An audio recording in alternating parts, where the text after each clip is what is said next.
அனைவருக்கும் வணக்கம். நேற்றைய தினம் சென்னை உயர்நீதிமன்றத்திலையும் சரி, சென்னை உயர்நீதிமன்ற மதுரை கிளையிலும் சரி, 2 இடங்களிலையுமே தமிழக வெற்றி கழகத்திற்கு எதிரான தீர்ப்பு வந்திருக்கு. தாவேகா தரப்பிலிருந்து புஷி ஆனந்த் அவர்களுக்கு முன்ஜாமீன் கோரிய வழக்கிலையும் அது தள்ளுபடியாயிருக்கு. சிபிஐ விசாரணைக்கு உத்தரவிடணும் சொன்னதுலையும் அந்த வழக்கும் தள்ளுபடியாயிருக்கு. கூடவே இந்த கரூர் சம்பவமானது மேன்மேட் டிசாஸ்டர், விஜய்க்கு தலைமை பண்பு இல்லை, தாவேகா நிர்வாகிகள் வந்து பாதிக்கப்பட்டவங்களை பார்க்காம எங்கே போனாங்க அப்படின்னு எக்கச்சக்கமான கேள்விகள். இதெல்லாம் ஒரு பக்கம் நம்ம விரிவாக பேசுவோம். அதற்கு முன்னாடி தமிழக வெற்றி கழக தரப்பிலிருந்து இந்த தீர்ப்பு பற்றி சில கருத்துக்களை அவர்கள் பேசிட்டு இருக்காங்க. குறிப்பாக நீதி வழங்கிய நீதிபதி செந்தில்குமார் அவர்கள் வந்து திமுகவுக்கு ரொம்ப சாதகமாக தீர்ப்பு வழங்கிட்டாரு. இன்னும் ஒருபடி மேலே போய் அவரே வந்து திமுக காரர் தான், நீங்கள் பாருங்க அப்படின்னு சொல்லி சில போஸ்ட் எல்லாம் பகிர்ந்துட்டு இருக்காங்க. குறிப்பாக அவருடைய இல்ல திருமண விழாவிற்கு முதலமைச்சர் ஸ்டாலின் அவர்கள் கலந்து கொண்ட ஃபோட்டோ எடுத்து போட்டு இவர் திமுகவுக்கு நெருக்கமானவர் அப்படின்ட்டு ஒரு வாதம். கூடவே வந்து அவருடைய அம்மா கிட்டத்தட்ட திமுகவில் எம்எல்ஏவா இருந்த ஒரு நபர், ஸோ அச்சரப்பாக்கம் எம்எல்ஏ, அப்போ அவர்களும் வந்து பார்த்தீங்கன்னா குடும்பமே திமுக பேக்ரவுண்டு, ஸோ அதனால் இந்த வழக்கில் எங்களுக்கு நியாயமான நீதி கிடைக்கல அப்படின்னு சொல்லி இவர்கள் ஒரு பக்கம் சொல்லிட்டு இருக்க.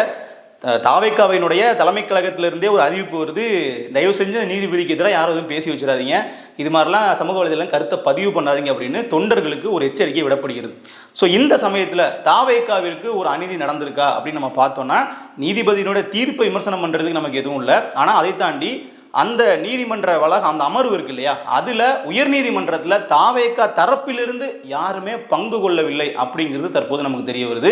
இந்த பொதுநல வழக்கை தாக்கல் பண்ணிய நபர் தினேஷ் அப்படிங்கிற ஒரு நபர் எஸ்ஓபி ஸ்டாண்டர்ட் ஆப்ரேட்டிங் ப்ரொசீஜர்ஸ் வந்து கடைபிடிக்கணும், இந்த மாதிரியான பொதுக்கூட்டங்கள் நடக்கும் போதெல்லாம் அப்படி தவறுனால் இது மாதிரியான அநீதிகள் நடக்கும் சொல்லி பேசும்பொழுது அந்த பொதுநல வழக்கு தாக்கல் பண்ண நபர் வெர்சஸ் அரசு தரப்பு மட்டும்தான் அந்த விவாதத்திலேயே பங்கு பெற்றிருக்காங்க நீதிமன்றத்தில். அப்படி இருக்கும்போது தாவேகா தரப்பு நியாயங்களை பேசுவதற்கு அங்கே யாரும் இல்லை அப்படிங்கிறது நிச்சயமாக அது ஒரு சிக்கல் தான். ஏன்னா இவர்கள் தரப்புல இருந்து எப்படிலாம் பாதிக்கப்பட்ட அப்படிங்கிறது சொல்ல முடியாத இடத்துல இருந்துட்டாங்க.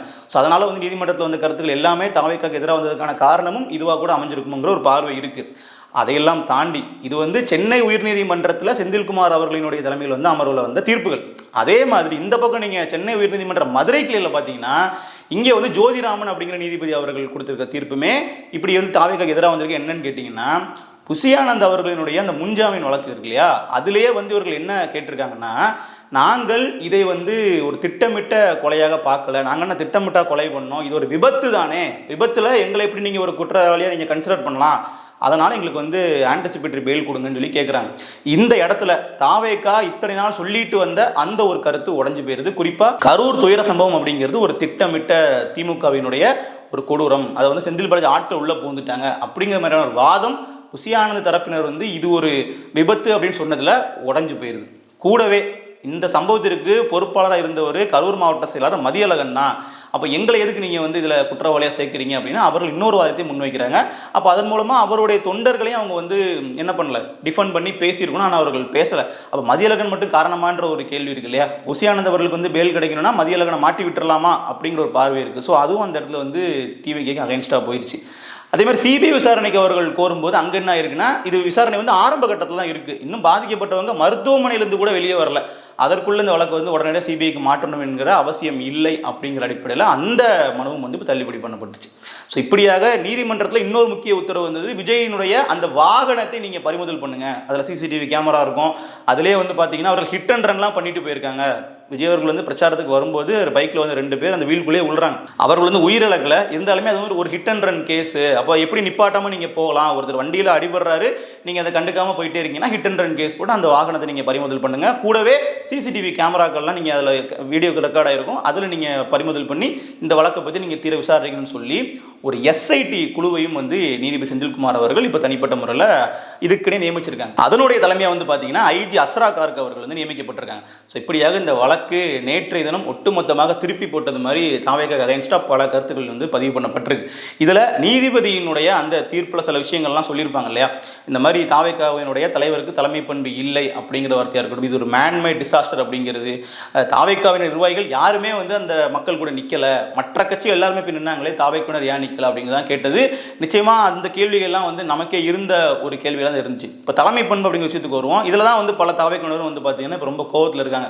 ஒரு நீதிபதி எப்படி வந்து எங்களை ஜட்ஜ் பண்ணலாம், அதாவது எங்கள் தலைவரை பற்றி அப்படி நீங்கள் பேசலாம், அந்த பிரச்சனையை பற்றி தானே பேசணுன்ற மாதிரி சொல்கிறாங்க. அது அவர்கள் தரப்பு வாதம், அதை விட்டுருவோம். ஆனால் அடிப்படையில் நம்ம வெளியே இருந்து வட்டத்துக்கு வெளியே இருந்து இந்த விஷயத்தை பார்க்கும் பொழுது நிச்சயமாக விஜய்க்கு வந்து இந்த இடத்துல இன்னுமே ஒரு கூடுதலாக ஒரு தலைமை பண்போடு நடந்திருக்கணும் அப்படிங்கிறது நமக்கு புரிய வருது. காரணம் என்னன்னா, சமீபத்தில் ஒரு காணொலி ஒன்று பார்க்க நேர்ந்தது. அதாவது வைகோ அவர்கள் வந்து ஒரு கூட்டத்தில் இந்த ஸ்டாம்பேடை பற்றி அப்போவே பேசியிருக்காரு. எப்படி வந்து ஒரு கூட்டத்தில் ஸ்டாம்பேட் ஆகும், எப்படி வந்து நம்ம கூட்டத்தை கண்ட்ரோல் பண்ணணும், நானே இறங்கி 20 பேரை வந்து அடித்து வெளியே தள்ளினேன், அப்போ தான் வந்து அவன் கூட்ட நெரிசலில் சிக்கி உயிரிழக்காமல் இருப்பான் அப்படின்னு அவர் பேசுகிறத பார்க்கும்போது வைகோவா இப்படிலாம் பேசுகிறாரு, இவர் இப்படிலாம் இருந்த தலைவரா அப்படின்னு எனக்கே வந்து வியப்பாக இருந்துச்சு. அதை கொஞ்சம் பார்த்துட்டு வாங்க. வேற யாரும் மேலே ஏறக்கூடாது, அற வாங்குவேன் அனுபவம் இருக்குல்ல.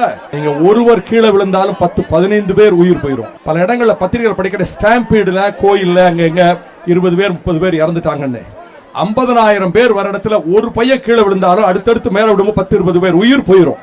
இது புரியாம பல பேர் வேடிக்கை பார்க்க உள்ள அந்த நீங்க ஓடுற டிராக்குக்குள்ள வந்தாங்க.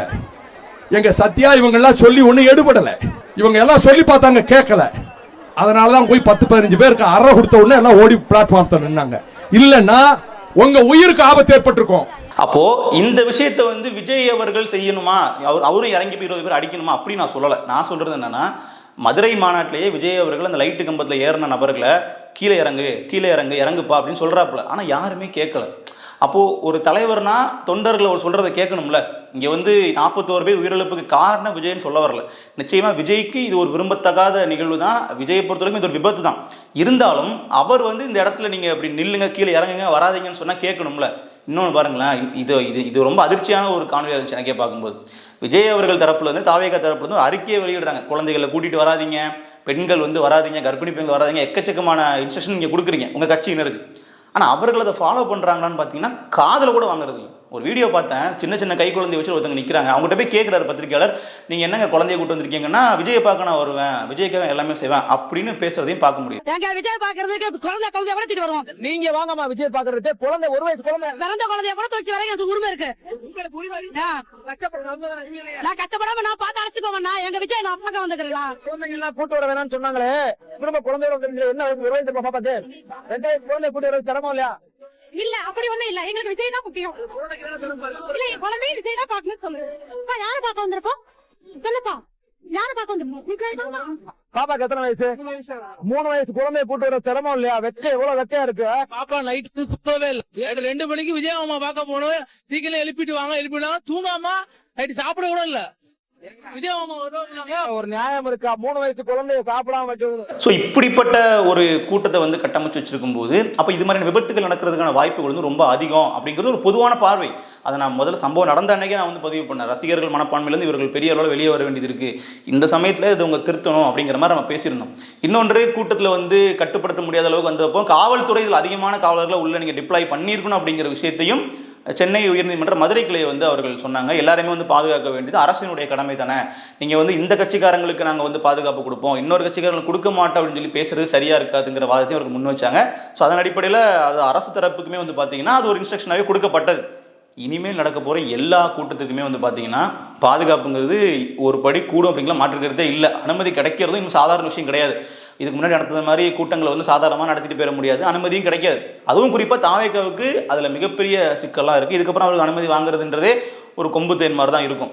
இதில் விஜய் அவர்களினுடைய அந்த பனையூர் அலுவலகத்தில் இருக்கு இல்லையா, இந்த பிரச்சார வாகனம் நிறுத்தப்பட்டிருந்த இடத்துல சமீபத்தில் ஆயுத பூஜை வந்து கொண்டாடிருக்காங்க. அது வந்து தாவேகாவினராலே தாங்கிக்க முடியல. பல பேர் வந்து என்னையா பண்ணிட்டு இருக்கீங்க நீங்கள், இதெல்லாம் நீங்கள் பார்க்க மாட்டீங்களா, இந்த மாதிரி சுச்சுவேஷனில் இந்த மாதிரிலாம் நீங்கள் கொண்டாடுறது தேவையா, அப்படியே கொண்டாடினாலும் அந்த ஃபோட்டோ வெளியே வர அளவுக்கு நீங்கள் பண்ணியிருக்கீங்களே எப்படிங்கிற மாதிரி நிறைய தாவேக தொண்டர்களே வந்து அதை எதிர்த்து கேள்வி கேட்டாங்க. அது நல்ல விஷயம் தான். ஏன்னா ஒரு துக்க நிகழ்வு 41 பேர் கரூரில் நடந்த சம்பவங்கிறது நம்ம வீட்டில் நம்ம சம்பவமாக தான் தாவேகவினர் பார்க்கணும். அப்படி இருக்கிற சூழலில் நீங்கள் ஆயுத பூஜை இப்போ கொண்டாடுறதா முக்கியன்ற ஒரு புள்ளி இருக்கு இல்லையா, அந்த ஃபோட்டோ வேறு நீங்கள் இணையதளத்தில் வெளியிடுறீங்க அப்படின்னா அது சரியான்ற ஒரு கேள்வி. இப்போ அந்த வாகனத்தை தான் அந்த ஆயுத பூஜை சந்தனம் குங்குமம்லாம் தெளித்து அந்த வாழையெல்லாம் நட்டு அந்த வாகனத்தை தான் இப்போ வந்து பார்த்தீங்கன்னா பறிமுதல் பண்ணுறதுக்கு ஒரு சிறப்பு டீம் வந்து விரைந்து போய் இப்போ அதற்கான வேலைகளை பார்த்துட்டு இருக்காங்க. ஸோ நீதிபதியாக சொல்லிட்டாரு, இதுக்கப்புறம் கண்டிப்பாக வந்து அதில் பறிமுதல் பண்ணி அதில் என்ன இருக்குன்றதை விசாரிப்பாங்க. அப்புறம் இதில் வந்து இன்னொரு விஷயம், நம்ம நேற்று போட்டு இந்த வீடியோலேயே பேசியிருந்தோம், தாவேகாவினர் வந்து ஏன் வந்து ஒருத்தர் கூட களத்தில் இல்லை அப்படின்ட்டு பலரும் கேட்ட கேள்வியை நீதிபதியுமே கேட்டிருக்காரு. எல்லா கட்சிக்காரங்களும் இருக்கிறாங்களே, உங்கள் கட்சிக்காரங்க எங்கே அப்படின்ட்டு. ஸோ விஜய் அவர்கள் சொல்கிறதோ நியாயம் இருக்குது. நான் அனுமதி கேட்டேன், எனக்கு கொடுக்கல, நான் போய் பார்க்க முடியல, இப்போவும் அனுமதி கேட்டிருக்கேன், விரைவில் சந்திப்பேன், அதெல்லாம் ஓகே, அதெல்லாம் நம்ம ஏற்றுக்கிறோம். விஜய் ஏன் போய் எங்கள் ஹாஸ்பிட்டலில் நிற்கலன்னு நம்ம யாருமே கேட்கல. நான் விஜயை பார்க்க வந்து தான் இவ்வளோ பேர் இறந்து போயிட்டாங்க, திருப்பி மறுபடியும் இவ்வளோ பேரை வந்து நம்ம ஹாஸ்பிட்டலுக்கு உள்ளே கூட்டிட்டாங்கன்னா பெரிய சிக்கலாகும், அதை புரிஞ்சிக்க முடியுது. ஆனால் ஏன் தாவேக்கால உள்ள 2ஆம் கட்ட 3ஆம் கட்ட கடைநிலை தொண்டர்கள் கூட யாருமே போய் நிற்கலையே, கட்சி துண்டை போட்டு ஒருத்தர் கூட கண்ணில் தென்படவில்லையே அப்படிங்கிற கேள்வி இருக்கு இல்லையா? இது நீதிபதி வரைக்கும் கேட்குறாரு, நீதிபதி வரைக்கும் பார்த்துருக்காரு. ஸோ அது வந்து ரொம்ப முக்கியத்துவமானது இல்லை. இது வந்து நீங்கள் வரலாற்றுலேயே வந்து உங்களுக்கு ஒரு பிளாக் மார்க் இல்லையா? ஒரு பிரச்சனைனா வந்து தாவேக்காரங்க கூட நிற்க மாட்டாங்க. ஒன்றும் இல்லைங்க, புஷியானந்த் மேலே வழக்கு, ஆதவர்ஜனா மேலே வழக்கு, நிர்மல்குமார் மேலே வழக்கு. ஓகே, நான் நேற்றே கேட்டிருந்தேன், ராஜ்மோகன் மேலே என்ன வழக்கு? ராஜ்மோகன் அவர் தான் செய்தி தொடர்பாளர் இருக்கிறாரு, கட்சியோட கருத்தை எடுத்து நீங்கள் பேசலாம்ல, அப்போ பேசலை. கட்சி எல்லாம் கொடுத்துட்ருக்காங்கம்மா, இதை நான் பிடிச்சி அடித்து நான் பரதநாட்டியத்துக்கு போகணுமான்னு சொல்லிச்சு. பிள்ளை இல்லை, பிள்ளை உயிரோட பார்க்கும் இல்லையே. தமிழக வெற்றி கழகத்தை சார்ந்து விஜய் கட்சியை சார்ந்து வரல, யாரும் வரல. ஃபோனில் எதனா தொடர்பு இல்லை, என்ன அது அந்த இது அந்த லைனே இன்னும் வரல, என்கிட்ட வரல, யாரும் வரல. மற்ற கட்சி எல்லாம் கூப்பிடுறாங்க, ஆர்டர் சொல்கிறாங்க, எல்லாம் பேசுகிறாங்க. ஆனால் அந்த விஜய் கட்சியிலிருந்து யாரும் எனக்கு கூப்பிடலன்னு கான்டாக்ட் 4 நாள் ஆயிடுச்சு. 4 நாளில் யாரும் கான்டாக்ட் பண்ணல, விஜய் கட்சியிலேருந்து என்ன யாரும் கூப்பிடல. இல்லை, இன்னொரு முக்கியமான விஷயம் என்ன தெரியுமா? சென்னை உயர்நீதிமன்ற மதுரை கிளையில் வந்து வாதாடும்போது புஷியானந்த் தரப்பினர் வந்து சொல்லியிருக்காங்க பாருங்க, இது வந்து விபத்து, இது வந்து திட்டமிட்ட கொலை இல்லை அப்படின்ட்டு. அப்போ நீங்கள் பாருங்க, அப்படியே மக்கள்கிட்ட விஜய் வீடியோ போட்டு சொல்கிறதே ஒன்று. விஜய் என்ன சொல்கிறார் வீடியோ போட்டு? மதுரையில் நடக்கல, அங்கே நடக்கல, இங்கே நடக்கல, நாகப்பட்டினம் நடக்கல, எப்படி இங்கே மட்டும் நடந்துச்சுன்னு கேட்குறாரு, கரூரில். ஆனால் நீங்கள் நீதிமன்றத்துக்கு போய் வாதாடும் பொழுது புஷியானந்த் அவர்களுக்கு முன்ஜாமீன் கேட்க போன இடத்துல இது விபத்துன்ட்டீங்க. விபத்துனால என்ன ஆச்சு? திட்டமிட்டு யாருமே பண்ணல, நாங்களும் பண்ணல, அவங்களும் பண்ணல, விபத்துன்ட்டீங்க. அப்போ இந்த இடத்துல எங்கே நீங்கள் அடுத்த கட்டத்தை நோக்கி நகர்வீங்க? ஆனால் உங்களுடைய ஒரு வக்கீல் வந்து சொல்கிறாரு, இன்னும் எங்களுக்கு வந்து போஸ்ட்மார்ட்டம் ரிப்போர்ட் தான் அவர்கள் கோர்ட்டில் சப்மிட் பண்ணல, எங்களுக்கு பல சந்தேகங்கள் இருக்குன்றார். போலீஸ் வந்து லத்தி சார்ஜ் பண்ணும்போது தான் பல பேர் டிச்சில் விழுந்து சிக்கலில் மாட்டிக்கிட்டாங்கன்னு சொல்கிறார். இப்படிலாம் அப்போ அவர் பல விஷயங்கள் சொல்கிறார்ல. அப்போது நீங்கள் புஷியானந்த் தரப்பில் நீங்கள் வாதாடும் போதும் இதை நீங்கள் முன் வச்சிருக்கணும் இல்லையா? அங்கே மட்டும் நீங்கள் விபத்துன்றீங்க ஒரே வார்த்தையில். இப்போ உங்களுடைய வாதமே நாளைக்கு உங்களுக்கு எதிரான ஆதாரமாக மாறுமா இல்லையா? ஒரு கருத்தை நம்ம சொன்னோம்னா அதில் உறுதியாக நிற்கணும்ல. நாங்கள் விபத்துன்னு சொன்னோம் அப்படின்னா சென்னையில் நீங்கள் கொடுக்குற பேட்டி வர மாதிரி இருக்கும், மதுரையில் நீங்கள் போய் வாதாடக்கூடிய விஷயங்களில் ஒரு மாதிரி இருக்குன்னா எப்படி அதை நம்ம பொருத்தி பார்க்குறது? இதை போல தாவேக்காவினோட இன்னொரு வக்கீல் வந்து 1000 பேர் கத்தியோட உள்ளே பூந்துட்டாங்கன்னா ஒரு ஸ்டேட்மெண்ட்டை சொல்கிறாரு. இது எல்லாத்தையுமே வந்து நீதித்துறை வந்து பார்த்துட்டு தான் இருப்பாங்க. அவங்க அவ்வளோ எளிமையாக வந்து பார்த்தீங்கன்னா இப்போ வீடியோ ஆதாரங்கள் ஈஸியாக அவருக்கு கிடச்சிரும். ஏன்னா அந்த விஜயனுடைய பிரச்சார வாகனத்தில் பைக்கில் வந்து 2 பேர் உள்ளே விழுறதை அவரே பார்த்துருக்காரு. அவர் தான் கேட்குறாரு, நீங்கள் அந்த வீடியோ பார்த்தீங்களா, அதுக்கு வந்து ஹிட் அண்ட் ரன் கேஸ் நீங்கள் போடலையான்னு போலீஸை பார்த்து ஒரு கேள்வி கேட்குறாரு. இன்னும் சொல்லப்போனால் விஜய் மேலே என்ன நீங்கள் ஆக்ஷன் எடுத்திருக்கீங்கன்னு சொல்லி கேட்குறாரு. அப்போ எந்த அளவிற்கு வந்து அது நீதிபதி வரைக்கும் போய் சேர்ந்துருக்குன்றதை பாருங்கள். சமூக வலைதளங்களில் நம்ம பேசுகிறது எல்லாமே எல்லா தரப்புலையும் வந்து பார்க்குறாங்கன்றதுக்கு இது ஒரு சிறந்த ஒரு உதாரணம். இந்த வழக்கில் வந்து ஸ்பெஷல் இன்வெஸ்டிகேஷன் டீம் வந்து ஃபார்ம் பண்ணியிருக்காங்க. அவர்கள் வந்து விசாரணை பலகட்டமாக நடக்கும். இனி சிபிஐ விசாரணை இடமில்லைன்னு சொல்லி நமக்கு எப்பவுமே தெரிய வருது. ஸோ இந்த எஸ்ஐடிங்கிறது இனி எந்த அளவுக்கு செயல்பட போகிறாங்க, இந்த வழக்கினுடைய இன்னும் ஏதாச்சும் இதில் பேசப்படாத விஷயங்கள் இருக்குது, இன்னும் மறைக்கப்பட்ட உண்மைகள் இருக்குன்னா அதை அவர் வெளிக்கொண்டு வருவார்கள்னு நம்புவோம். நன்றி.